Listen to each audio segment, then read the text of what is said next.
Welcome back to the Metal Exchange. Justin and Chris back again. It is the first episode of August 2024, and that means Request Week here at the Metal Exchange, where we go back and we take a look at the fourth studio album by Bruce Dickinson, Accident of Birth, which came out June 3rd, 1997. So going way back in the archives for this one. But before we talk all things Bruce Dickinson, how are you, my friend?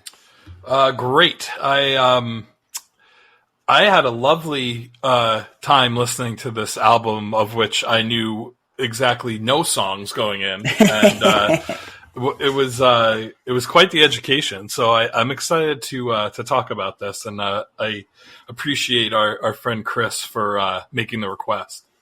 Yeah, definitely. I'm going to share all of his thoughts when we get into it. But this was a jam-packed week, not only with terms of like new songs and new albums, but also just in terms of like newsworthy items that I think are worth mentioning. I'll save that to the end. But before I talk about some of the things that caught my ear, I should note just a special thank you to all of our Patreon members that really helped make the podcast possible. We really appreciate all your support. And for all those listening for the first time, I invite you to join. It's a nice little community. We have lots of bonus features, if you will, depending on what tier you choose. Certainly ad-free access being one of them, no matter what tier you choose. And we obviously appreciate all the support. So thank you. And like I said, we open up the request window to our Patreon members. We're going to do even more requests in the coming months just to kind of get through some of the backlog. So that's something to look forward to in the coming weeks and months, mostly when we get into September and the rest of the year. So again, thank you for all the requests. Keep them coming if there's something that you want us to cover. But yeah, this week was just chock full of new stuff that I quite frankly was just not expecting. A lot of things just dropped out of nowhere.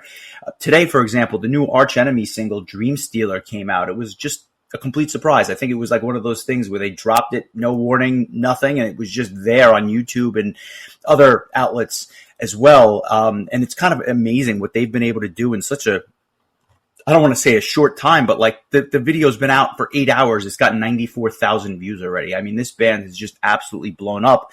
It was a little bit heavier, I think, than a lot of the stuff on the last album. So if you like their earlier material, I think this will certainly be right up there with some of your favorite Arch Enemy stuff. Definitely worth checking that out. And then Stradivarius all of a sudden just releases a single out of nowhere. Again, this happened last week, but it just was one of those things where you woke up and there was a new Stradivarius song, and that's never a bad thing.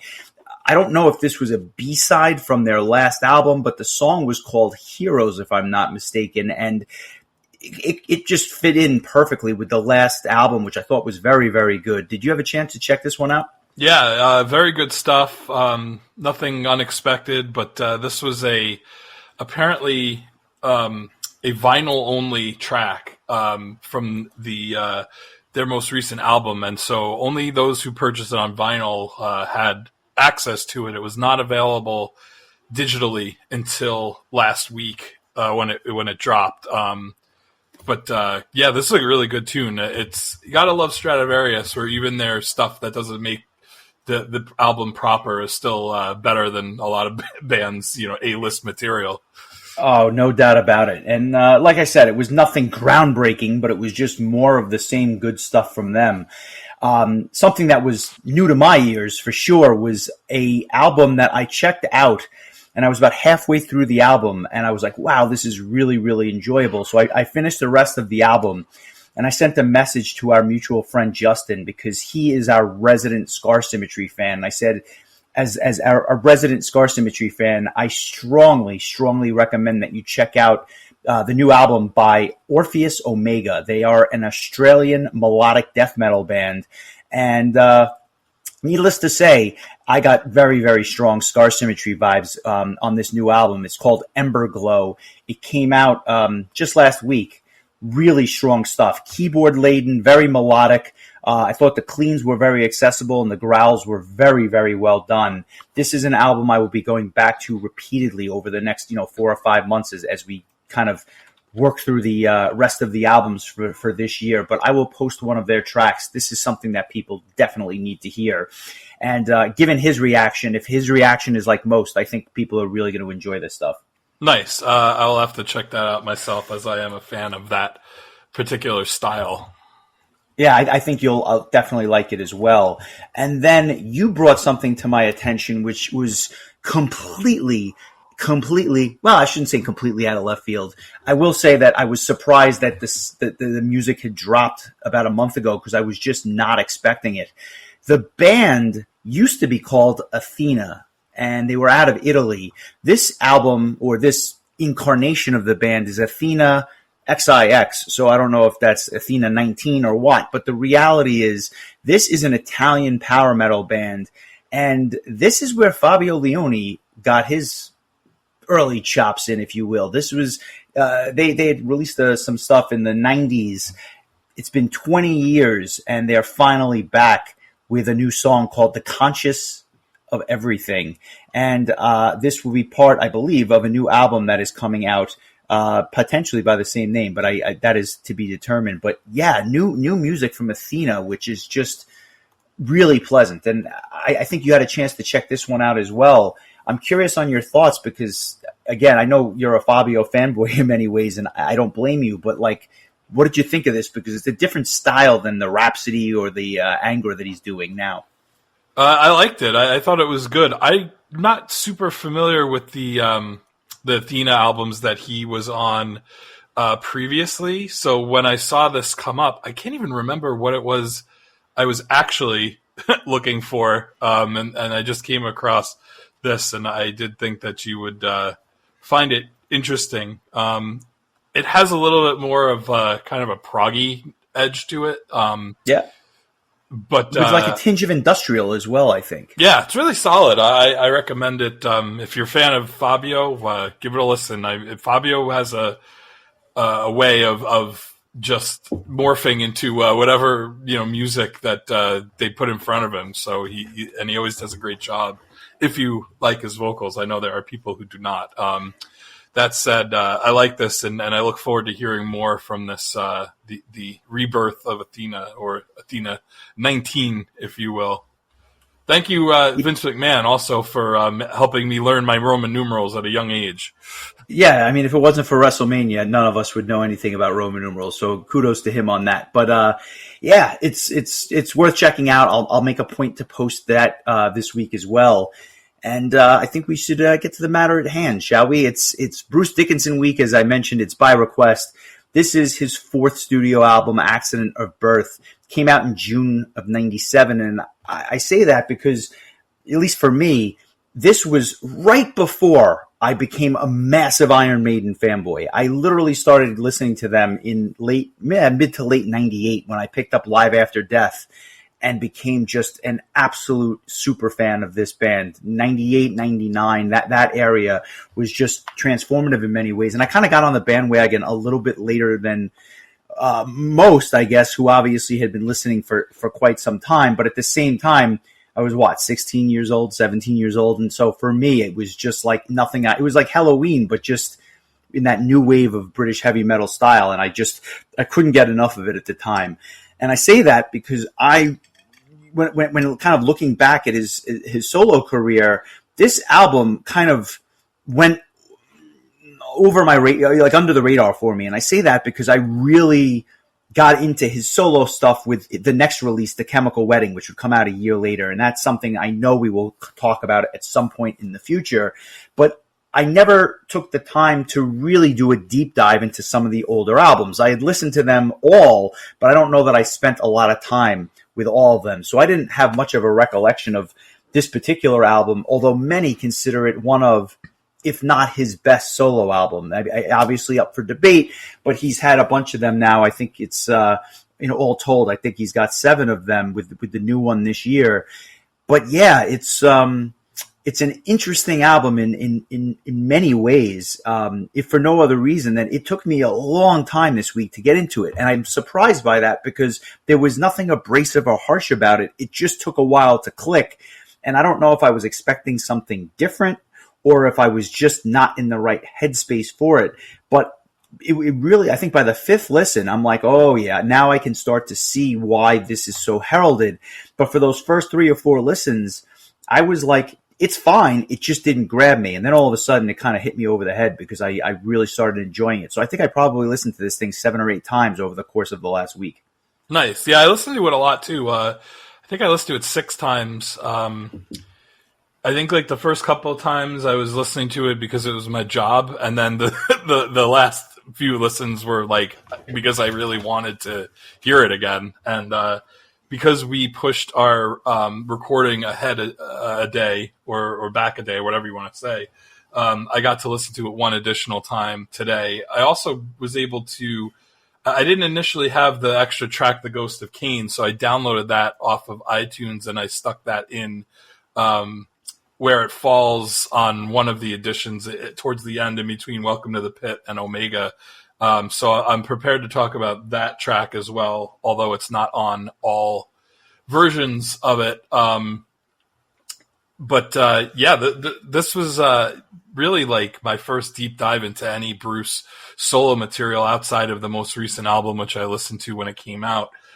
So it was interesting kind of delving into some of the history. And, you know, when I got into Iron Maiden, probably a little bit after you, because you had recommended that I pick up the Best of the Beast and just kind of get like a taste of like some of the real, hit Iron Maiden songs, you know, your Aces Highs and your Number of the Beasts and all that. And that was kind of the gateway for me. And then, believe it or not, the next Iron Maiden album I would buy was Brave New World, which came out in 2000, and that was the album in which Bruce and Adrian Smith rejoined Iron Maiden, and they went back to their classic lineup. And so I was like really late to the party, and a lot of my Iron Maiden like full album listening has been done through this podcast. And I think I know a nice amount of Iron Maiden songs, but probably less than half at the end of the day. I definitely am more familiar with the classic Bruce era, but this was different, and it was really cool to kind of hear Bruce's vocals outside of the Iron Maiden box, if you will. And I guess the only other thing I might have heard him on was Arion, which we talked about in episode 200. But so it was cool to kind of hear him outside of that environment, and the guy's a legend for a reason. I mean, he has such an iconic and recognizable voice, and it's on full display here. So this was great, and I'm glad that it was requested, because I'm not sure it was really on either one of our radars to cover otherwise. Yeah, I mean, I think at some point we would have gotten to it. I certainly would have picked Chemical Wedding first, just because, you know, it was an intro for me. But yeah, this was really fun to listen to by the end, and I'll kind of just set the stage a little bit, just so that before we dive into it. But obviously, Bruce Dickinson on vocals, Adrian Smith and Roy Z on guitar and mellotron and piano, and he produced it and engineered it and mixed it. So obviously, kudos to him. Eddie Casillas on bass and David Ingram on drums. Adrian Smith, of course, of Iron Maiden fame. So you're getting kind of a reboot in many ways of that, classic sound.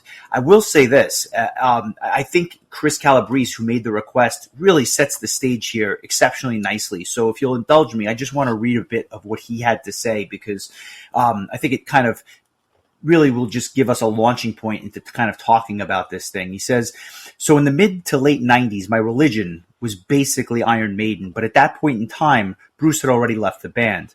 I'm sorry, but I think 1995's X Factor and 1998's Virtual 11 are total dog shit, and I would never listen to them on purpose. I'm not a fan of Blaze Bayley at all, and I hated his vocals and the darker sound.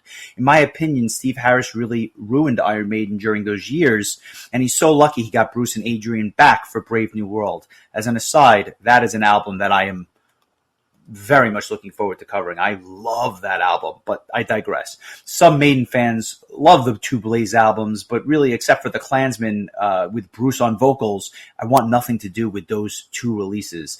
I don't even consider them as real Maiden albums. By 1997, I was a senior in high school. Bruce was Maiden as far as I'm concerned. At that point, I had already owned Tattooed Millionaire and Balls to Picasso. The former is okay, but it's basically a hard rock album. The latter was actually the reason why I initially moved from cassettes to CDs. Balls to Picasso was never released on cassette, and I had to buy a CD player if I wanted the album. I loved Tears of the Dragon, me too, but none of the other tracks really moved me. Bruce already had some of the elements for future solo success, namely Roy Z and the Tribe of Gypsies. Unfortunately, he didn't keep them around for 1996's Skunkworks, another forgettable album.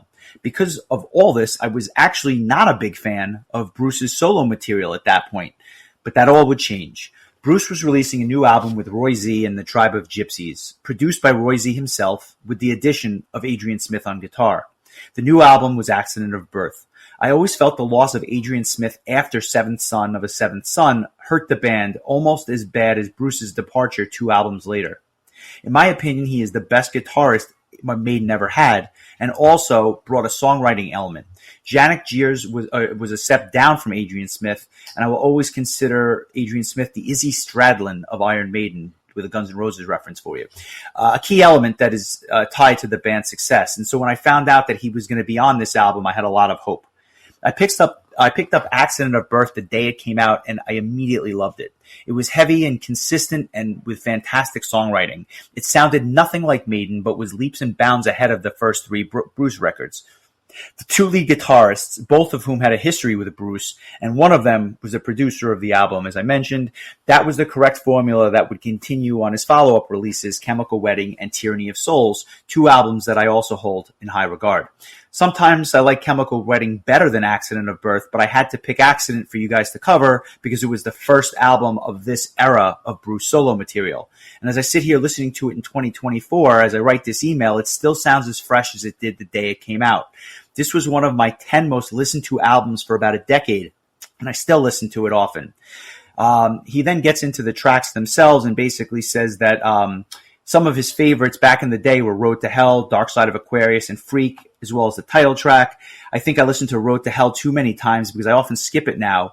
And I also like the 2 ballads, Man of Sorrows and Ark of Space. But my absolute favorite track on the album is Omega, a track I really didn't appreciate until I was much older. Beautifully written with interesting lyrics to go along with it. I love how the song builds, and especially the guitar solo in the middle.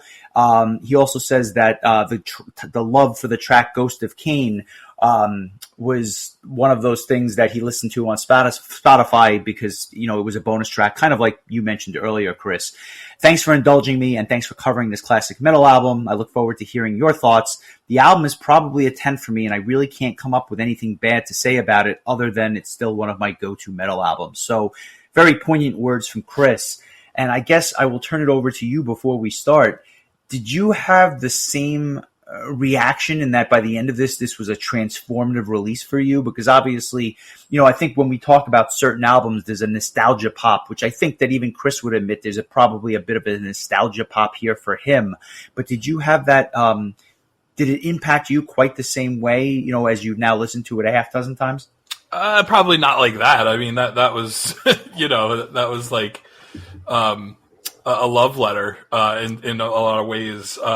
But I was really glad that I got to listen to it and add it to the repertoire and the knowledge base of which I've talked many times before about, like there's so many gaps in there for me, and Bruce Dickinson's solo material happens to be one of those gaps. So this is a nice start to kind of start filling that in, and there's some songs on here that I'm just really glad that I am aware of now. It's an interesting journey from track 1 to track 13, I guess. For me, I found the whole process really interesting, and I'll kind of get into it as we move along. But the album in general was a bit of a slow starter for me, at least at the beginning of the album. I should mean. I think it really picks up after a few tracks. So that was kind of my initial feeling about it. But these are definitely, some of these songs are songs I would definitely return to and listen to again. I just there's some of them I really really enjoyed, and I didn't really think there were any bad songs on the album at all. Yeah, I would agree with that. Some I happen to like more than others. I think that's fair. I would agree there are some I like more than others as well. I'm curious to see if it's the same ones that you, in fact, enjoyed as much as I did. But I also agree that these are probably not just better, but maybe considerably better than the two Blaze albums.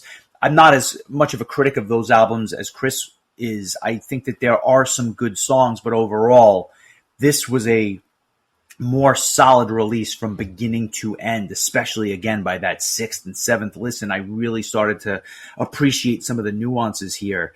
And my one knock, I guess, is that I think the way it's constructed is a little peculiar because, well, we'll get into it, but the album starts with this really fast, very heavy opener called Freak. I think it's got a very strong emphasis on the low end. It's a catchy riff, surprisingly aggressive, especially given some of the earlier Bruce solo material that came before this.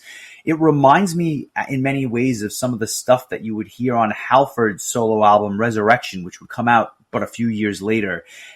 It's slightly repetitive at the end, but it's actually quite a good opener just because it's so heavy and aggressive. It kind of punches you in the face from Jump Street. Yeah, it's. I feel like it's kind of an outlier on this album, a freak, if you will. Like, it doesn't really go with the rest of the album, in my opinion. It's this like kind of like chugging. It has almost kind of like a '90s alt rock kind of guitar riff that's like leading the way. It was very surprising to me. It's a solid tune. It wasn't one of my favorite songs though. I mean, in all honesty, like I don't think that I really was excited about any of the tracks on this album until I got up to Dark Side of Aquarius. Like it was kind of like I said, a bit of a slow build for me. And this almost feels like an, I don't know. It's weird to me because you have this like one song that is kind of different from the rest of the album, and then all of a sudden it goes into like this intro track that you'd normally hear at the beginning of an album, and it's almost like this is like a bonus track, but at the beginning of the album. Yeah, and that's what I was kind of alluding to earlier. I thought that the order of this thing was a little peculiar. The second track is called Toltec 7 Arrival. I'd be lying if I said I had any clue what that means, but the really weird thing is it's basically a 40 or 37 second spacey interlude.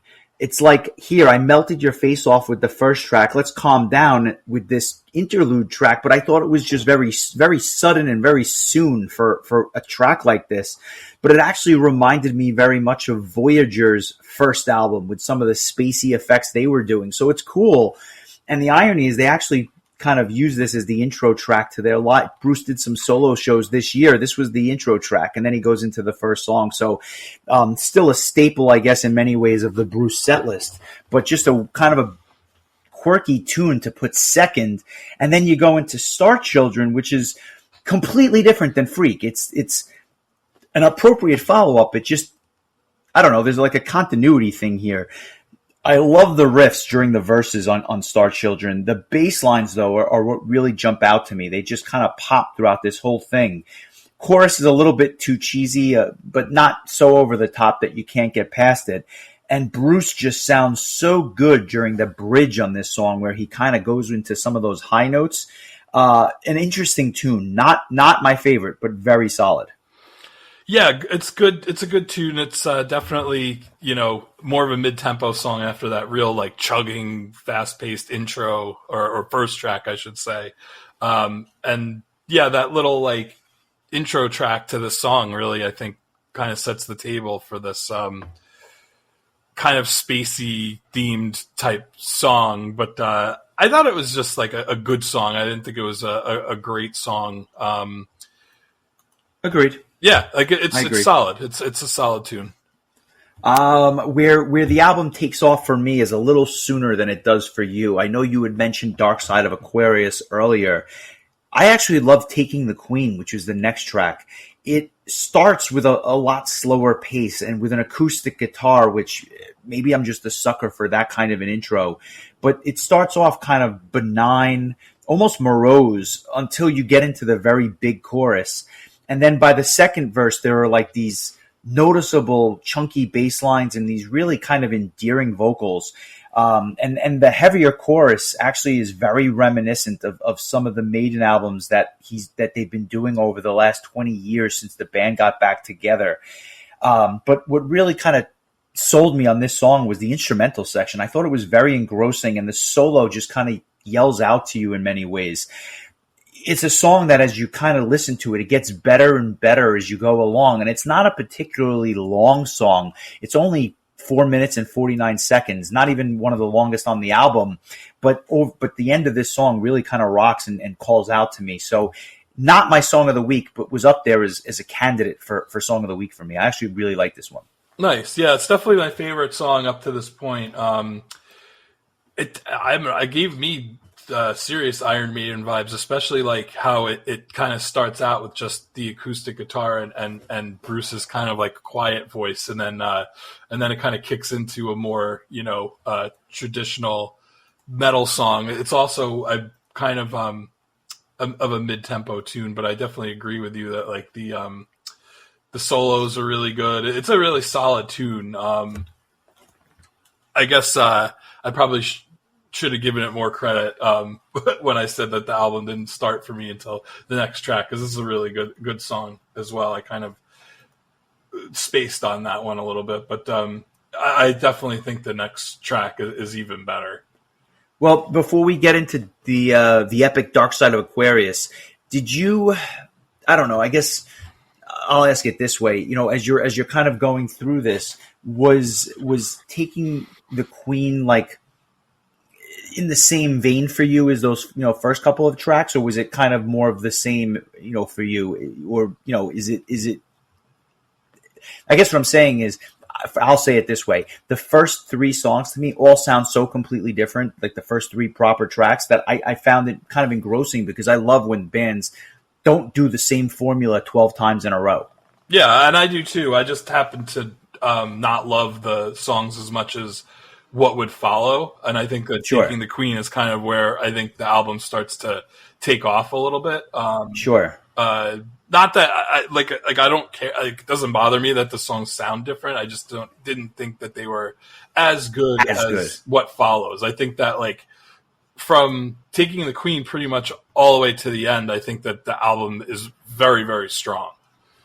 And what I found interesting, and I don't think I knew this, I thought Adrian Smith had more of a impact on the writing, but he's only getting songwriting credits on 2 of the songs here. Bruce and Roy Z wrote the entire album, which I thought was interesting, because a lot of times you've got solo artists that don't actually write the album. Somebody else writes the album for them, or they have significant help in writing the album. But Bruce is all over this, and credit to him, because some of these songs are really imaginative, and you obviously influenced you can't get rid of the Iron Maiden influence, but by the same token, they have a life all their own. Well, very well said. I agree with all that completely. So to that end, why don't we talk about Dark Side of Aquarius? Because obviously you really, really enjoyed this one. Yeah, I enjoyed it so much. I'm going to make it my song of the week. It starts out again kind of in an unassuming sort of way. It reminded me a little bit of Wheel in the Sky by Journey, where it's just kind of like, here's a little like soft intro, but we're going to kick in. And then it has this like really chugging guitar riff that comes in. And this song is just a freaking beast, man. Like the chorus is just the quintessential soaring Bruce Dickinson vocals. I think that this could have easily been an Iron Maiden song and nobody would have thought twice about it. But it's not like a one note kind of song, because like you have, your traditional metal solos, but then it goes into this like kind of quiet and chill section, which again is very kind of Iron Maiden-esque, where you get quiet Bruce again, and then it builds back up. That guitar solo that like leads to like that last minute of the song, where it just feels like this crescendo. Like it's so good. Like this song all the way start to finish. It was probably like my third or fourth listen, and I was just like, I was already sold on this. Like, I was like, it's going to take a lot for one of the other songs to kind of like overtake this one as my favorite. I just think that it's just an outstanding track. I will share my thoughts, but let's give it a listen. And when we come back, I'll tell you my thoughts on Dark Side of Aquarius. And the fourth hell ride awaits on an acid trip for an acid world. Wars of old religions, fools and superstitious men. Throw some staring tarot cards and here come the riders as the wheel of Thomas running out of time. Here come the riders as the revolution stepping into life. The dark side of Aquarius has robbed us of our souls and minds. Here come the riders as the wheel of Thomas running out of time.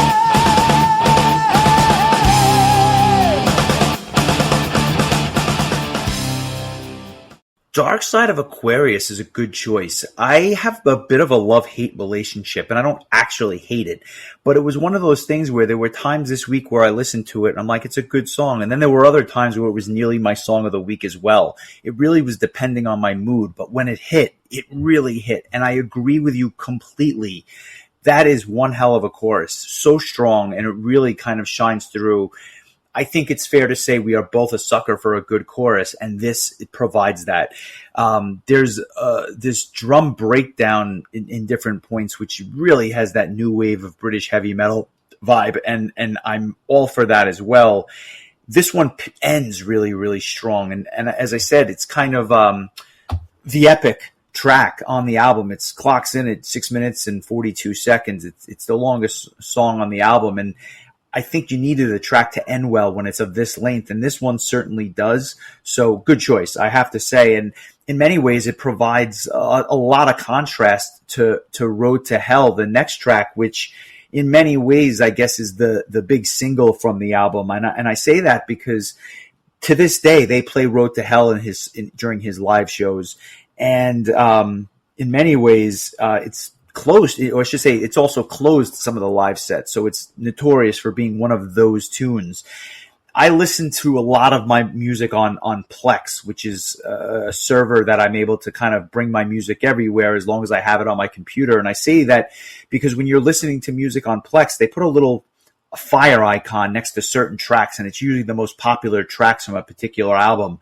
Road to Hell is actually the start of the 3 quote-unquote big tunes from the album. And I obviously use that term relatively speaking, but obviously I think it speaks to Road to Hell and why it's a popular tune.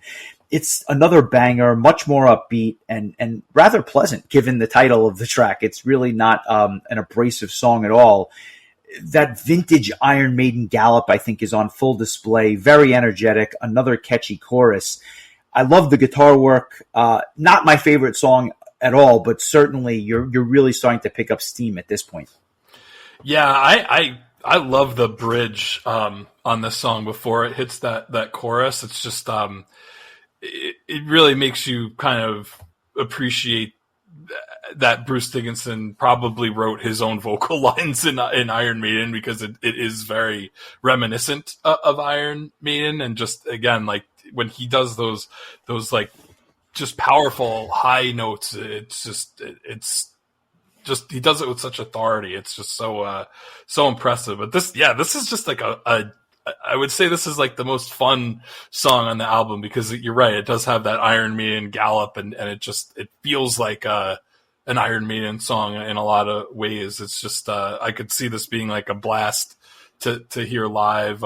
Just a really fun, like, upbeat short tune. It's one of the shorter songs on the album, but it's probably the one that like hit me the quickest of all of them, just because I think it's such an accessible and easy to like tune. I think accessible is definitely the word there. It's an easy listen. And then we get to side B of the album, and it starts with Man of Sorrows, which is really this piano and Bruce to kick it off, which is not a bad combination. It's a beautiful start to this song, and it kind of builds slowly throughout the entire thing. It's almost an epic ballad, which is kind of a cool combination in many ways, because I found the verses to be very pleasant, and the chorus was a little repetitive, but it does certainly have a nice build to it. The orchestration was a nice touch, and you really hadn't heard that on this album to this point. But I thought it added kind of an extra dimension to the sound of this track, which was cool. And arguably one of the best guitar solos on the album, but with the strings behind it. I loved how the strings just complemented the guitar solo. I was a real big fan of Man of Sorrows. Again, chorus, not my favorite, but everything else was an A+. Yeah, this was definitely one of my favorite songs on the album, which was kind of surprising because, like, my knowledge of Iron Maiden kind of ballads is pretty minimal. The ones that I know are great, but there aren't a lot of them. And so, like, this is, I think, just kind of very, very pleasant. Like, it's just like everything you said is spot on. But I really love just the piano and the orchestrations, and it's like a really just beautiful tune. And I think it's perfectly placed on the album. I think just kind of slows things down a little bit before it picks back up again. But it's I really liked it too. I think we could definitely agree on that.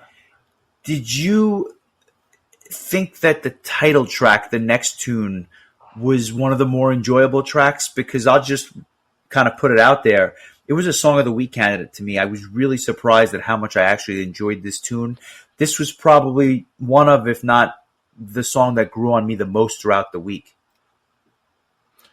Yeah, I like this one quite a bit, actually. I don't know that I thought much of it at first, but the more I listened to it, the more I dug it. And it's again, like, I feel like we've kind of reached this point on the album where there's a lot of these songs are starting to really feel like they could have been Iron Maiden songs. And I guess when you have, like the guitarist from Iron Maiden and the singer from Iron Maiden, that's probably bound to happen. I think that the beginning of the album was probably a little bit more of the experimental side, and now we're just kind of chugging along with just like some really strong new wave of British heavy metal style tunes, and I like this one is really good. It has that kind of like very driving chorus that again is like very Maiden-esque, but this is a really good like back to that mid-tempo kind of vibe. But I like this song too. This is the most reminiscent of the next album, The Chemical Wedding, in terms of the way this song is approached. It's really heavy. The chorus is very heavy, and it could have easily been on his next album, which would come out but a year later. But more than anything else, I thought it was interesting how the song kind of starts with those industrial vibes with the sound effects. And by and large, the song actually, more than Maiden, actually reminds me of a Judas Priest type of song, I think, more than anything else. But again, sometimes whether it's Priest or Maiden, I think you can put them in a hat, and depending on, what you're listening for, you're probably hearing something similar. But yeah, I really enjoyed this tune, and I really enjoyed the following tune, The Magician. This song I thought was very reminiscent of some of the earlier Halloween tracks, and I thought it would make for a phenomenal live tune. I can almost see Bruce running around on stage with like the magician's costume running around, and it just like makes all the sense in the world to me. There's a heavy use of backing vocals in spots on The Magician, and I thought it was really well done. And again, I'll put it as a top 3 chorus on the album. I thought this was another really solid tune. I like this one a lot too. I thought this was going to be your song of the week. It could have been. I mean, it was definitely, I think, one of my top, 3 or 4, I would say. But it just has that really just catchy pace to it, and that like that way that it starts kind of reminds me a lot of like some like the more classic hard rock type stuff, like that even before the 80s, I would say. But again, like, it's just, I just feel like at this point, the album is just kind of hitting on all cylinders. The chorus is so very Iron Maiden with the ohs and everything. Like, honestly, like, I echo Chris's sentiments from earlier that, like, this feels more like an Iron Maiden album than the two Iron Maiden albums they made without Bruce in a lot of ways. So I'm sorry that I keep saying that it reminds me of Iron Maiden, but I think that's the point. I think there's a good reason for that. And I think that if it's 1997 and you're longing for, those Maiden albums that came out even a decade before, you finally got it with this. And I think there's a reason for that. The one knock that I have is the next track, Welcome to the Pit. It's different, and I give them credit for it.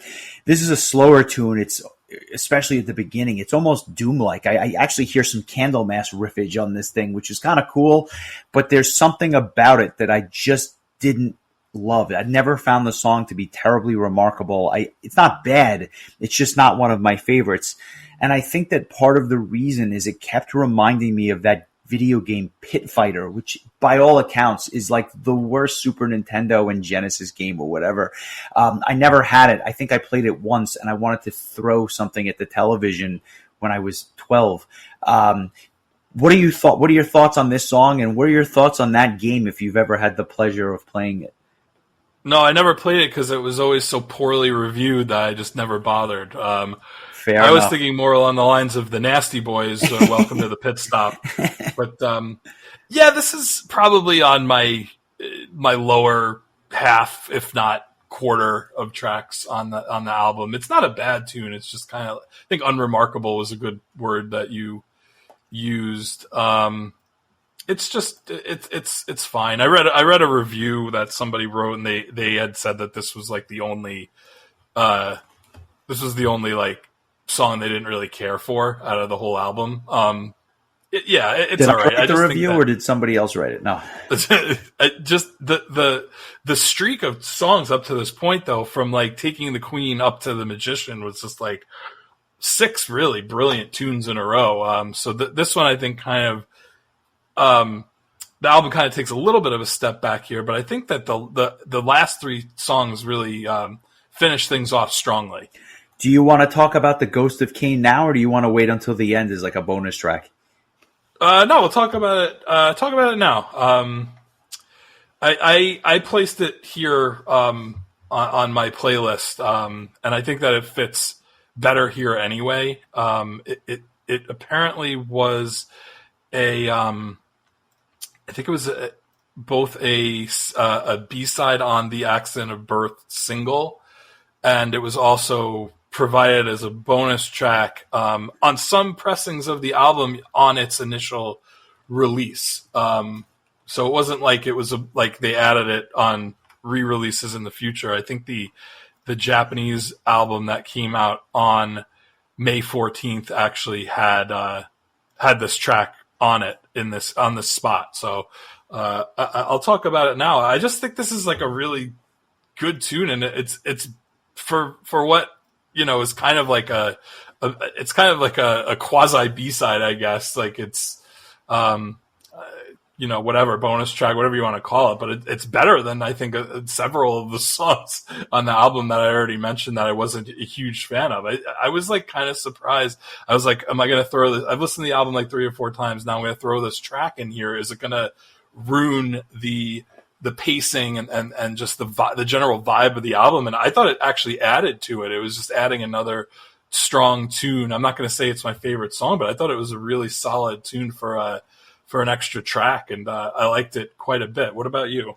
I agree with you. I was surprised this wasn't on the album proper, and I'll put that in quotes because it kind of was, but kind of wasn't. I thought this could have easily been on the album, and if you would have taken out, I don't know, like I said, take out Welcome to the Pit entirely and go from, The Magician into this, and I think you're really rocking and rolling there. Very few songs that I didn't love or really, really enjoy, But there are a couple, and I think this could have easily been in their place. What really kind of stood out to me was just that really clean sounding guitar tone on this track, which I thought was really nice. And really cool drum fills as well in various parts of the song. So yeah, this was. It feels like less of an outlier than other tracks on the album proper. You could make an argument that Freak is a bigger outlier, even though it was the first track. I mean, I again, would well make that placed, argument, but as a matter of fact. yeah, there you go. But yeah, Before good we tune. before we wrap things up, we have to talk about this album art of. Oh my god, this Derek Riggs album art, and so it's funny because the American release got a different album cover art than the the original design, but I love it. It reminds me of like Negan from The Walking Dead, although with a Joker's costume, because he's got the barbed wire bat thing going on and whatnot. I really thought it was kind of funny, and at the same time, you got this guy with this look of sheer terror on his face with the clown jumping out. Maybe it's the magician, I don't know, but kind of a dark imagery, even more so than some of the other Derek Riggs stuff that he was most known for. Yeah, this is like a combination of like It, Negan, and Alien all rolled into one cover. But it's funny because I had seen there's a version of this album art where it's zoomed in a little bit more, where you don't actually see the guy's face, and you're not really seeing that this puppet is coming outside of a man. And then there's like a number. They reissued the album in 2005. There's a different cover for that. Yep. They all involve this jester character, but the original one I think is the most hardcore looking one. But it's too funny to be scary. Right. There's a comedic side to this that you wouldn't like be offended, or it's not horror. It's more of like almost like a cosplay type of thing. It was interesting, but yeah, good catch. And I'm glad we got to talk about that before we wrap this up. But the album ends with another epic tune in Omega, relatively speaking, and then the Arc of Space. What were your thoughts on Omega? Because this is obviously one that Chris was really enjoying. This is like what Iron Maiden, I think, did so well in the 80s is you could have this song that has a very deliberate pace to it, and it's still like so epic and memorable instead of being just kind of boring and feel like a slog, because it's a fairly long song, at least in comparison to the rest of the album. And I really like this song a lot. I just thought it was it's soft in spots, but then like when the chorus kicks in, it's heavy and has heavy riffs on it, and just an outstanding tune. I wouldn't be sad if Iron Maiden just started busting out some of these tracks when they toured. I know that probably for political reasons that will never happen, but there's some good stuff on here. I mean, I'll be honest with you, like I would rather listen to this album than very, very many of Iron Maiden's post Brave New World albums, and that's like 23 years of material that I just haven't found Iron Maiden to be quite the dynamic band, at least studio wise, that they were. But this, I think, is phenomenal. I just, again, speaking generally on the album, but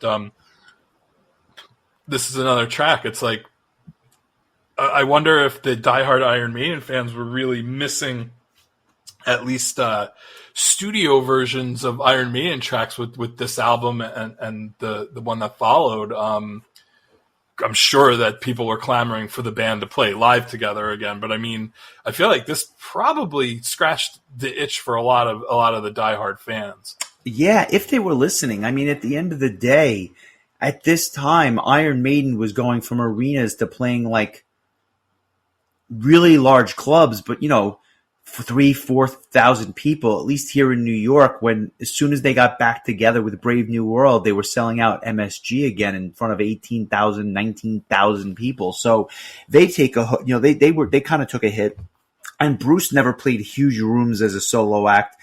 It was almost like the sum of the parts were greater than the individual pieces. So But yeah, in terms of clamoring for that sound, a song like this scratches the itch. Again, another beautiful acoustic guitar track. I think this is a really bluesy tune when you kind of get into it. It reminds me of almost like some of the Motley Crue songs we talked about last week, where it's got that Wild Wild West feel to it. And my one knock is not even the song, because I thought the song was great. I think I would have moved it up in the track listing a little bit just to put a little more focus and emphasis on it, because it is such a strong song.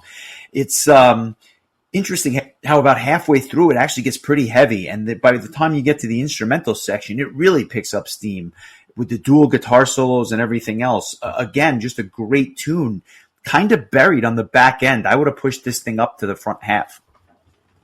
I kind of like it where it is with the last like two tracks and that bonus track. I think it's good that it ends in a strong kind of memorable way. But fair. An interesting comparison I want to make is that the year prior to this, Michael Kiske released his first solo album, which oddly enough, Adrian Smith made appearances on it and helped out in a couple of spots there, kind of get Kiske's feet off the ground. And I feel like that is an album where I think anyone that was kind of clamoring for Kiske's, Keeper of the Seven Keys style music didn't get that. Whereas I feel like this, in a much better way, I think, solves that missing piece of not having that classic, Dickinson era Iron Maiden in existence. So it's funny that Adrian Smith played a part on both of the albums, Instant Clarity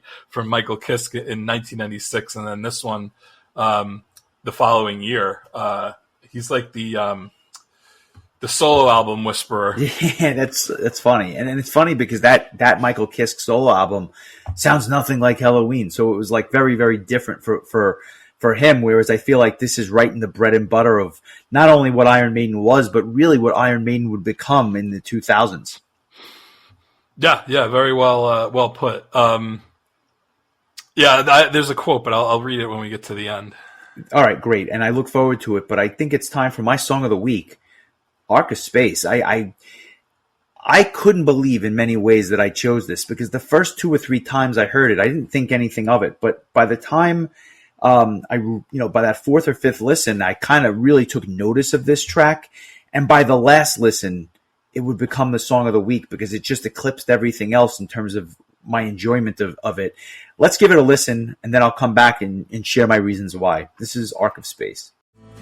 The hope lives on beneath the blazing sun. One day you'll come.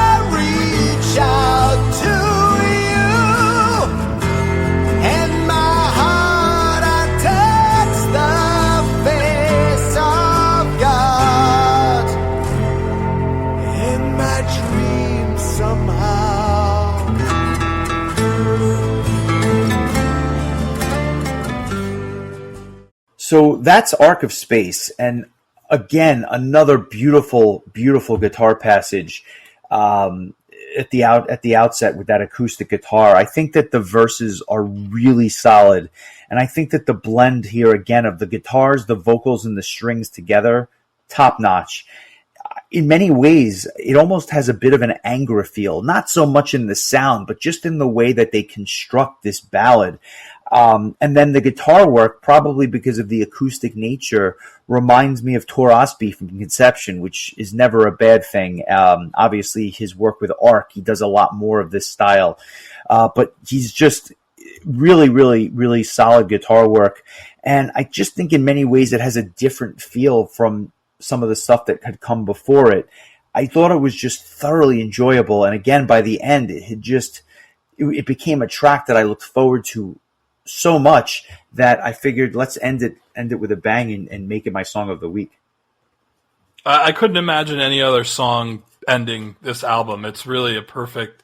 Kind of reminds me of how Manowar ended Triumph of Steel with Master of the Wind. Just this really beautiful orchestrated acoustic guitar. Just kind of a very, It's a very different sounding song, but in that same kind of thought process on ending the album with something really.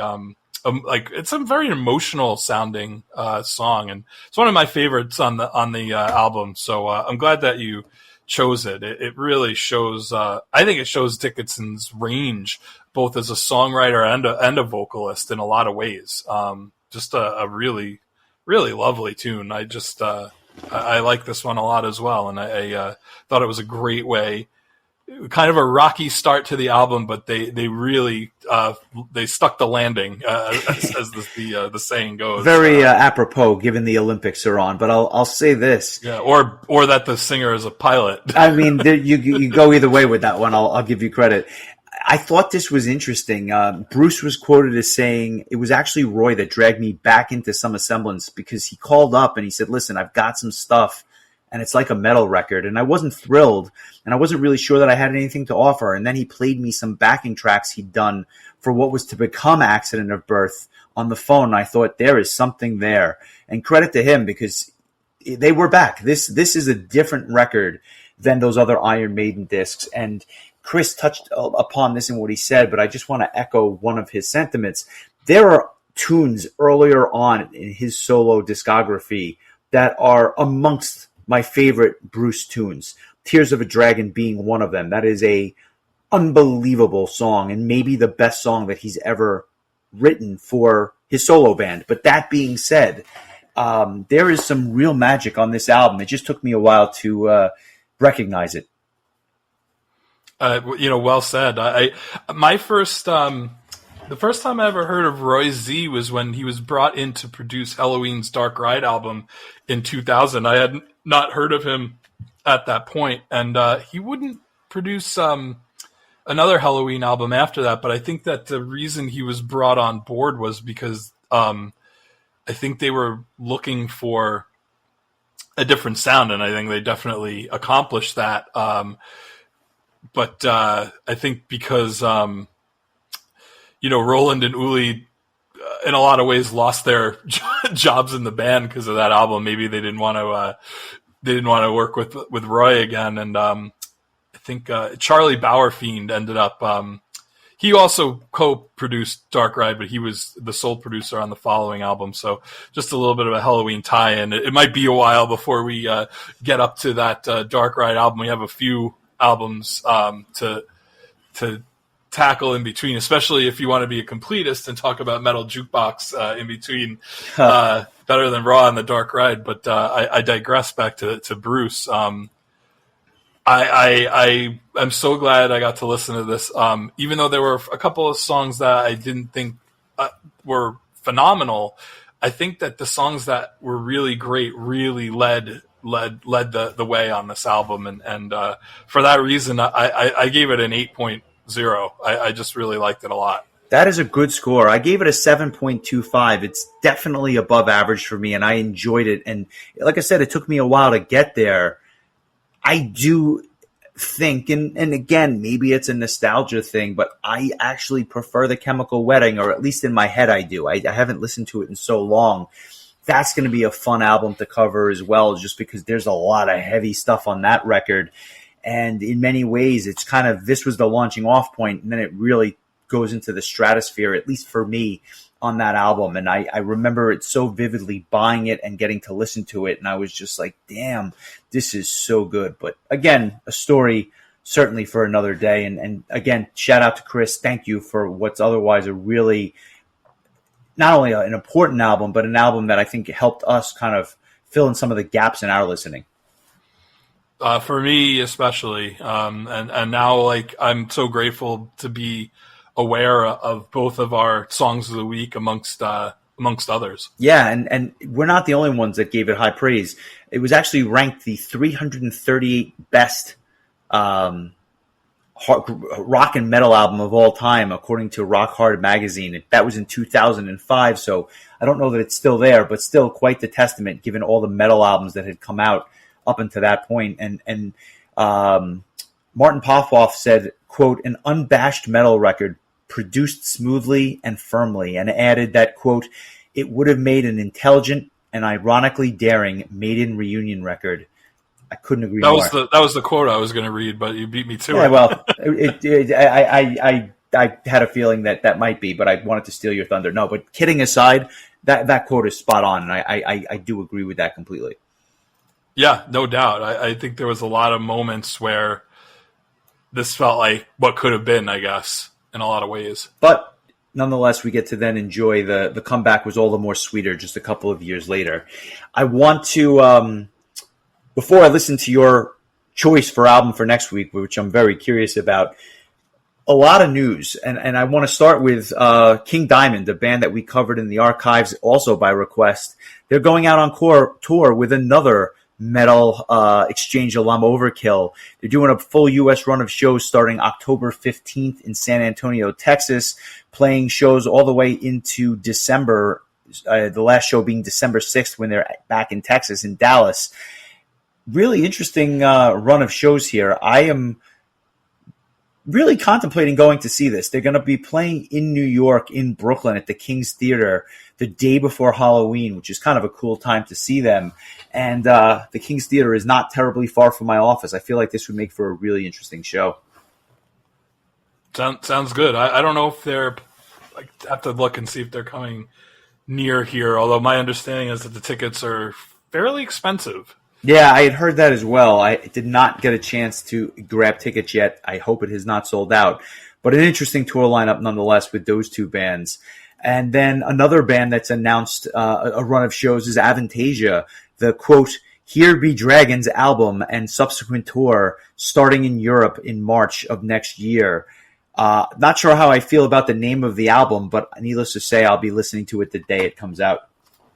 You know, I'm glad you mentioned this because I have been noticing lately that Tobias is very down on the old Avantasia material when on social media, like people are like, you know, always clamoring to hear that older stuff. And it's kind of disappointing to hear him, you know, feel so, I don't know, like he's very down on that, especially those first two albums, which, memory serves, I believe I gave the Metal Opera Volume 1 a 10 out of 10.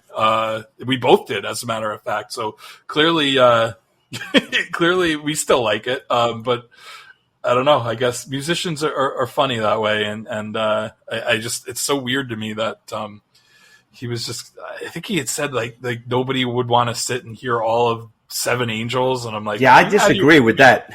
Are you out of your friggin' mind? Like, especially with the unbelievable cast of singers that he brings along with him. I don't know. I just thought I would throw that aside in there. Like, you know, I think it some people don't like hearing that some of their favorite music that, you know, meant a lot to them. Like the guy who wrote it is just kind of like, eh.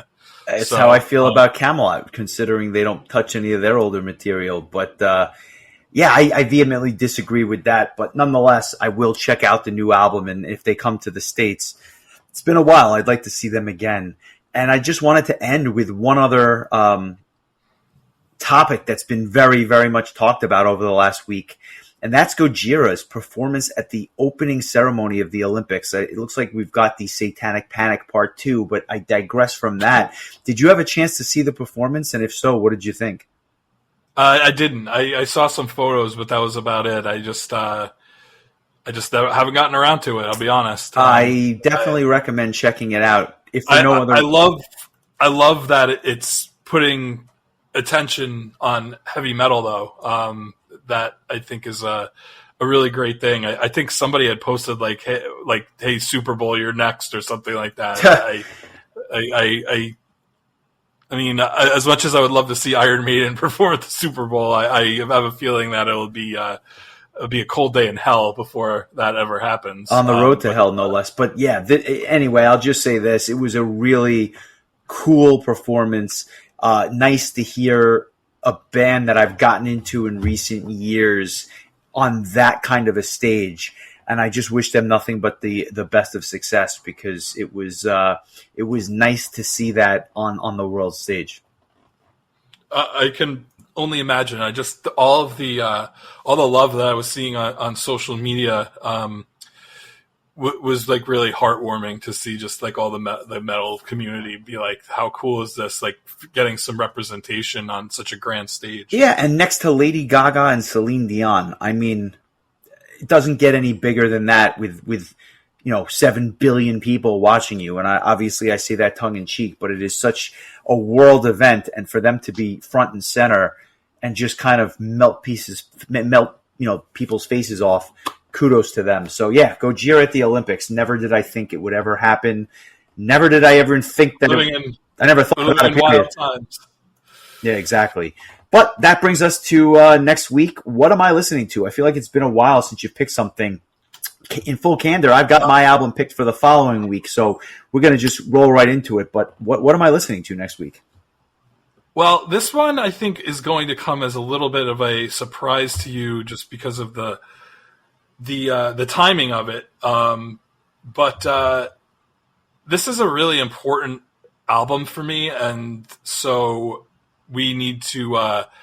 We're kind of pulling up the schedule. Typically, we talk about Sabotage in December, but we're going to talk about Sabotage in August, and there's a reason for that, because on August 15th, 1994, A Handful of Rain was released, and this episode will drop on August 11th/12th. So it's pretty close, but this is going to be the 30th anniversary of this album, and the reason that it's so special is because it's the first metal record I ever bought.